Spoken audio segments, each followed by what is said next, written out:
ہم میں سے زندہ وہی رہے گا جو دلوں میں زندہ رہے گا، اور دلوں میں زندہ وہی رہتے ہیں جو آسانیاں بانٹتے ہیں، محبتیں بانٹتے ہیں۔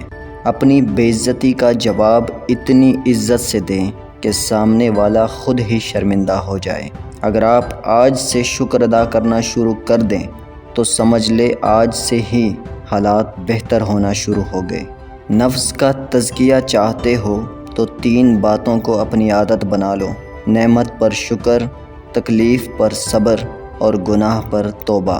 کچھ لوگوں کو ہم عزت دینا چاہتے ہیں مگر وہ اپنے رویے سے ثابت کر دیتے ہیں کہ انہیں اس کی ضرورت نہیں۔ آج کا انسان صرف دولت کو خوش نصیبی سمجھتا ہے اور یہی اس کی بد نصیبی کا ثبوت ہے۔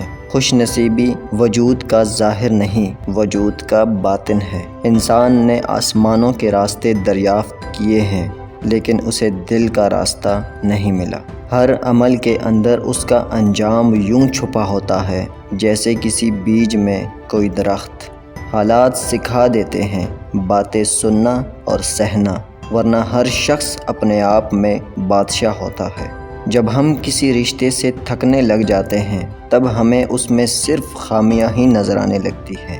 اگر کسی شخص کو تکلیف دے کر بھی اچھے سے سو لیتے ہو تو اپنے ضمیر کا جنازہ پڑھ لو، کیونکہ وہ وفات پا چکا ہے۔ دنیا کی دولت اللہ انہیں بھی دیتا ہے جنہیں وہ پسند نہیں کرتا، جبکہ دین کی دولت اللہ صرف انہیں دیتا ہے جنہیں وہ محبوب رکھتا ہے۔